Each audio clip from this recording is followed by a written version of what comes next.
which will do. It's not too bad. Assault 3, which is great. Strength 3, AP dash, damage 1. Each time you wound on a 6+, you inflict 2 damage rather than 1. So this is the difference, I think, between this and the galvanic rifle. You haven't got loads of range, but obviously you can move and fire, so you've actually got a 24-inch range with your move. So you've not got bad range. You get 3 shots. So although, yes, it's strength 3 rather than strength 4, because you got 3 shots, I would take that anyway. And then also the extra rule of rolling a 6+, you get 2 damage rather than 1. I think it's really cool. Again, they've got all the same options. Special weapons. So Skitarii Vanguard will set you back 10 points again. Now, what's their radium carbine? 3? Yes. So these guys are 10 points as well. I would very much lean towards the Vanguard. I think the only reason I take Rangers is you want a unit that's going to sit at the very back of the board, probably not with plasma calibers because they're only 18-inch range, sit at the back of the board with the arc rifles and just try and hold an objective and haywire stuff, because these guys could potentially hurt a vehicle at strength 4, you never know. But also remember the arc rifles can also split fire nowadays, so perhaps one unit of them sit at the back, but mainly I'd take the Vanguard. They seem superior to me for the same points. Okay, so Skitarian Infiltrators and Skitarian Ruststalkers. Again, stat line's basically the same. 8-inch move for both, weapon skill 3+, ballistical 3+ for both, strength 4, toughness 3, 2 wounds, 3 attacks, 4 for the alpha, leadership 6, leadership 7 for the alpha, 4+ save. So they're exactly the same there.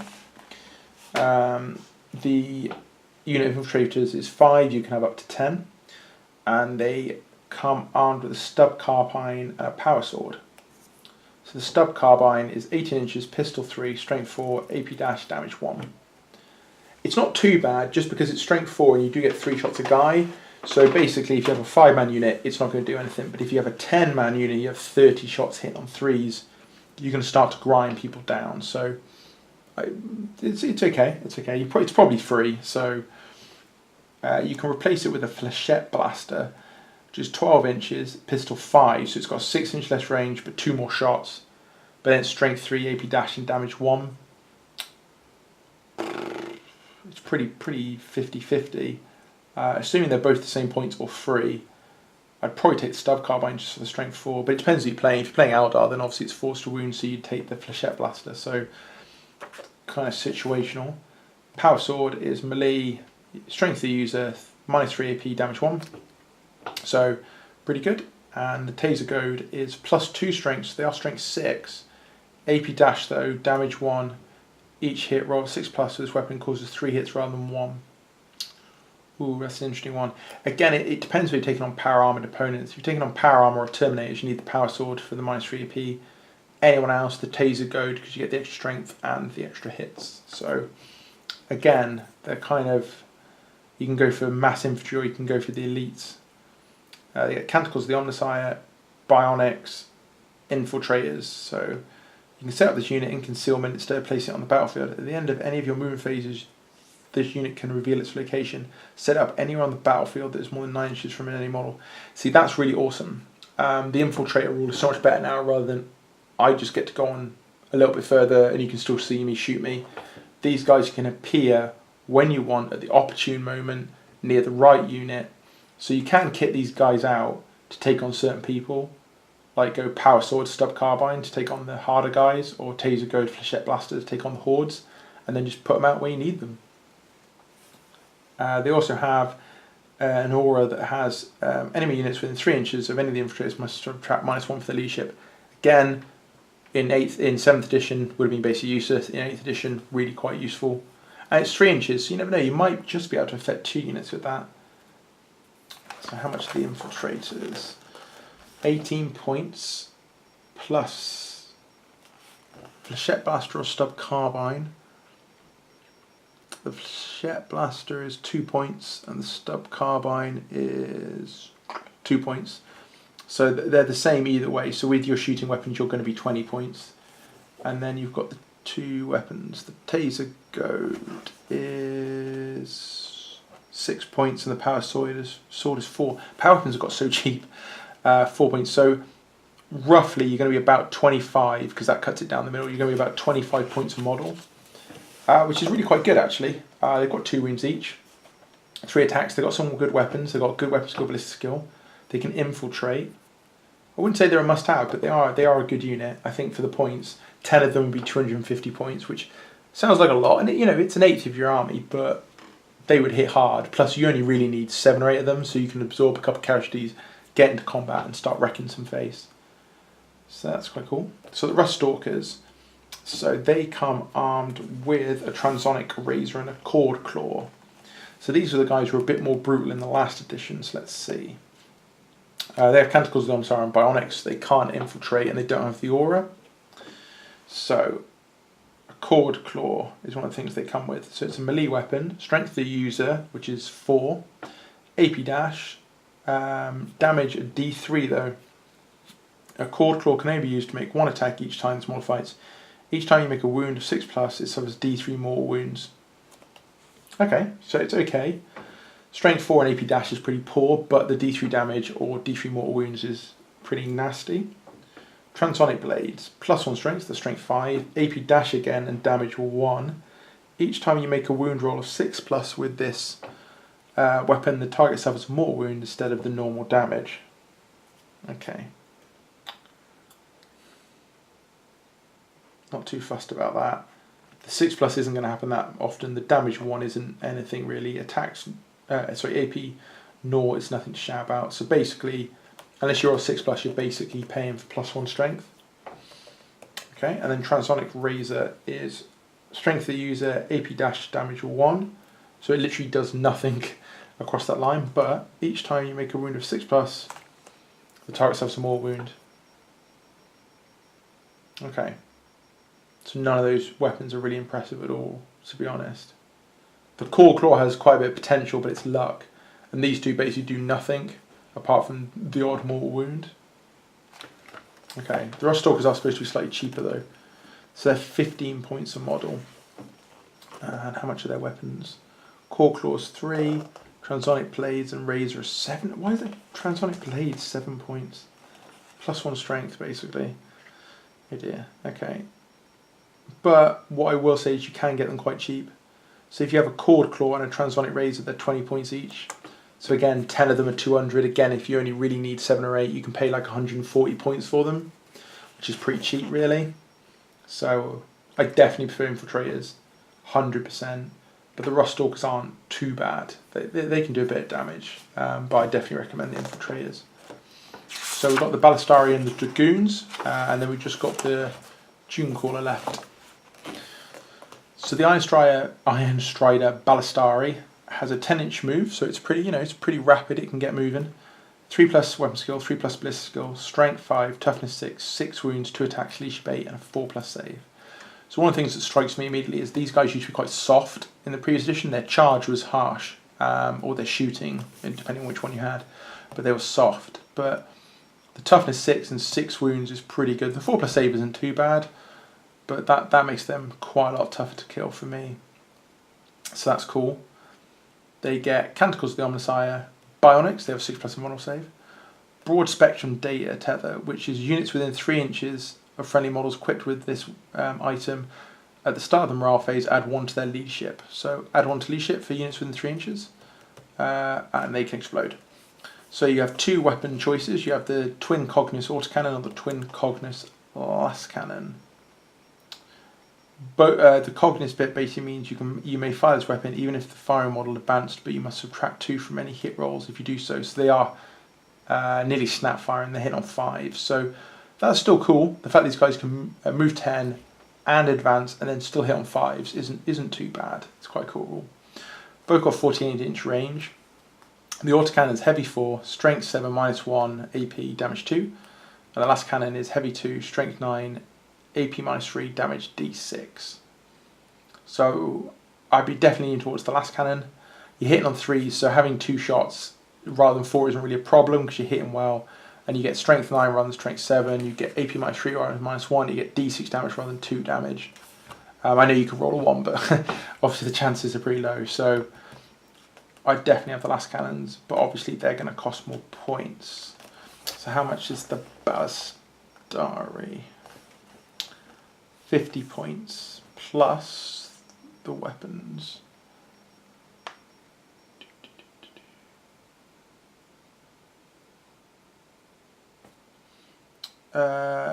45 for the last cannon, 25 for the autocannon. So yeah, they are both actually reasonably expensive. So there's 75 points for the autocannon, 95 for the last cannon. So yeah, it does depend on how many you want and the points of your army, because it does start to stack up. 95 points, you're basically paying 100 points per one of these. So if you want 3 with last cannons, which would be pretty deadly, but you're talking about we're slowly 6 wounds each, so they're not really tough. And they're only pumping out 6 last cannon shots a turn, which again is a decent amount, but not loads. And you're paying 300 points, which is obviously a lot, really.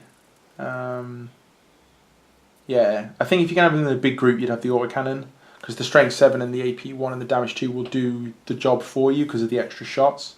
So if you're going to have 2, I'd have the last cannon. If you're going to have more, I'd probably go to the autocannon. So they're pretty good, though. They're pretty good. They're much tougher to kill. So Sidonian Dragoons, so they're exactly the same stat line. They're equipped with a taser lance and a broad spectrum data tether. So they have Canticles of the Omnissiah, Bionics, broad spectrum data tether, the same as above, explodes.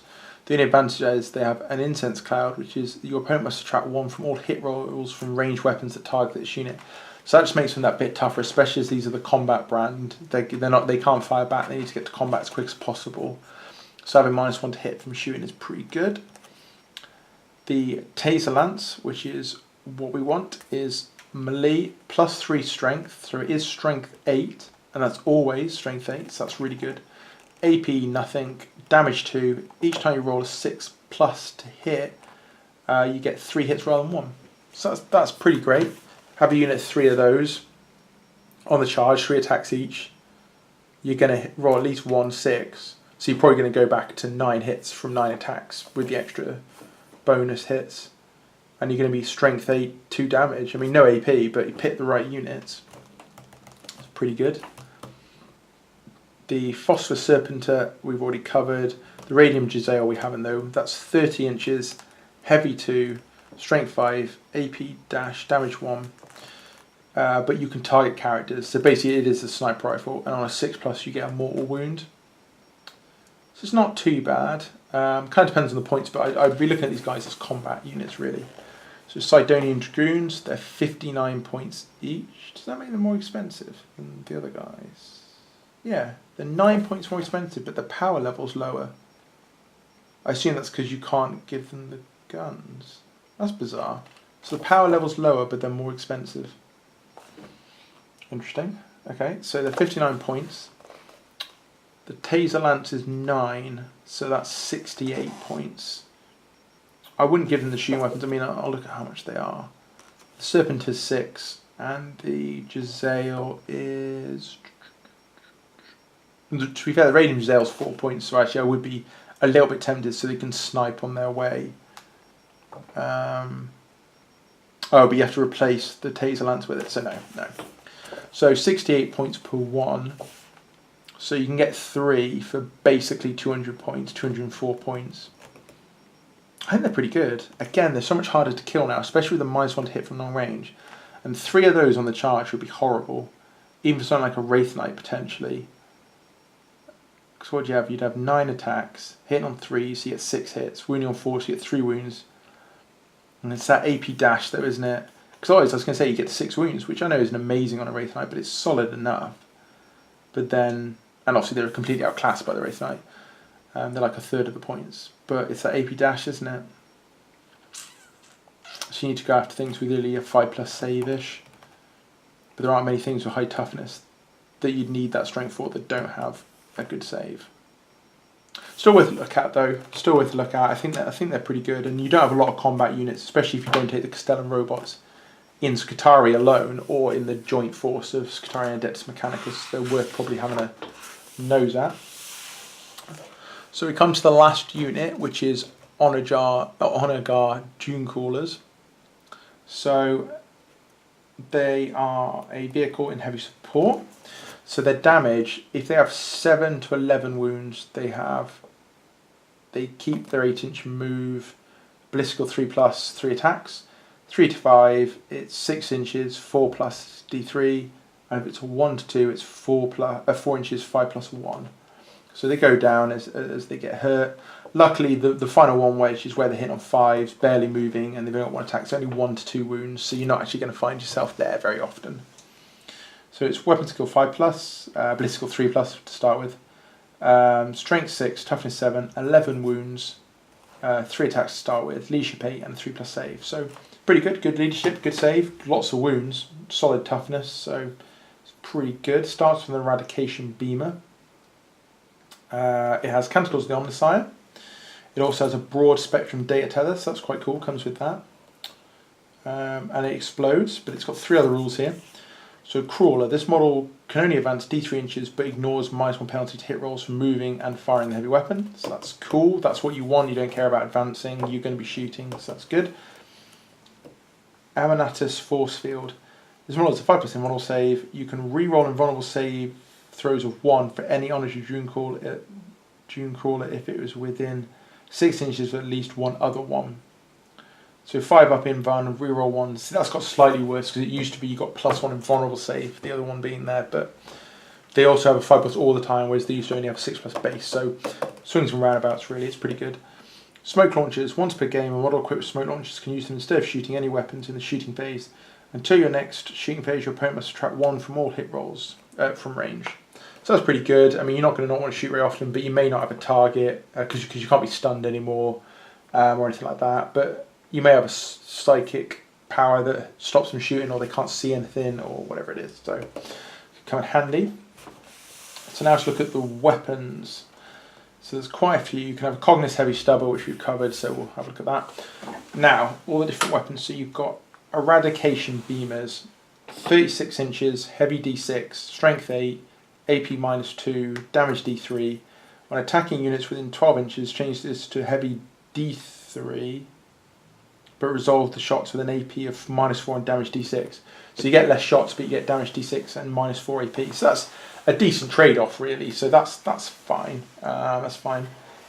The only negative with that is really the D6 part. The fact you don't know how many shots you're going to get, because strength 8 -2 and D3 damage is really good. Happy with that.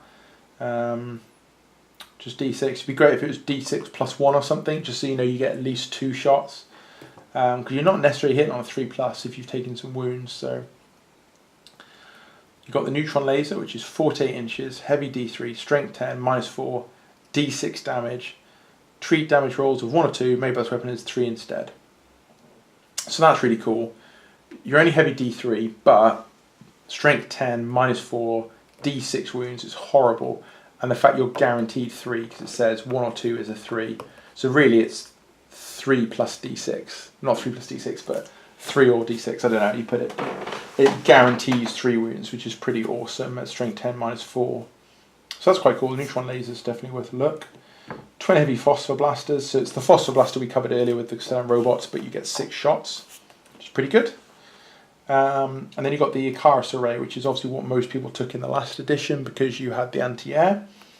So you add 1 to all your hits against units with a fly special rule because obviously the flyers say you -1, so you hit normally, but you do subtract 1 from all hit rolls against other targets, but obviously that's instead of snap firing. So they have become a lot more universal, which is really good, really useful. So the Daedalus Missile Launcher is 48, all weapons 48 inches. It's heavy 1, strength 7, -3 AP, D6 damage. So that's a nice one. Most flyers are toughness 7. So you're going to be, it's 1 shot, but you're hitting on 3s, winning on 4s. They're barely getting a save, and you're doing D6 damage, so that's pretty good. Gatling Rocket Launcher, heavy 5, strength 6, -2, damage 1. So the damage 1 isn't great, but you are getting 5 shots. You are getting strength 6 and -2, so that's pretty good. And the Twin Icarus Autocannon, heavy 4, strength 7, -1 and damage 2. So in that one you're only getting -1, but you're getting damage 2 and strength 7. So it's pumping out 10 shots a turn at an average of strength 7, an average of -2 AP, and an average damage of about 2 a weapon. So that's pretty awesome. So although the other weapons have got better, especially the Neutron Laser, you're probably going to see most people with the Icarus Arrays anyway, especially as they're not snap firing at ground targets anymore. That's a big difference. So finally, the last thing to do, let's find out how much this Dune Crawler is. So, Onager Dune Crawler, where are you? 90 points, plus, assuming you have the Icarus array, it's 40, so it's 130. With the neutron laser, 45, so it's roughly the same points. So, you know, that is definitely still a choice. The eradication beamer, which isn't quite as good, 30. I wouldn't spare the 10 points, I'd get one of the other two. And the twin heavy phosphor blasters, 30 as well. So really I think it's a choice between the Icarus array and the neutron laser. They're the best weapons. And the other two, you don't save enough to take them. But what 130 points for an Onager Dune Crawler I think is brilliant value. Definitely worth taking. I'm only planning having one in my army at the moment, but that's mainly because in the old rules you snapshot anything that wasn't a flyer. And I felt like one was enough to kill the flyer. So I need more than one. Now though, looking at maybe getting a second one just to follow him around. Just to guarantee the flyer death, but also to start shooting at stuff on the ground as well. Yeah, so that's quite interesting. May look at that. So, that's the end of the review. That's Index Imperium 2, Adeptus Mechanicus. So as I said, I'm going to cover Astra Militarum, Imperial Knights, Imperial Agents, Talons of the Emperor, and then everyone in the Xenos book I've got, which is, I think, Necrons, Eldar, Dark Eldar, Harlequins, and Ynnari, I think. So I'll be covering all of them. I may get more indexes, but currently, because of my tale of a gamer is covering Adeptus Mechanicus, Skitarii, and Black Templars, who are covered, well, they're Primaris Marines, so they're covered in the starter box. They're the only indexes I'm planning on getting at the moment, but hopefully I might get some more in the future. We'll have to see. I'll certainly be getting the codexes as they come out and be reviewing them, so look out for those. Please like and subscribe on the channel. Put comments in the comment section. What do you think of the video? What do you think of the Adeptus Mechanicus and the Skitarii? Do you think they look like a good army? Do you think they look like they're going to be able to hold their weight? What units would you take? What kind of background would you do? Which Forge world would you do? Would you make up one of your own? Put it all in the comment section. Let me know. And I look forward to reading them. And I will talk to you all guys in the next video.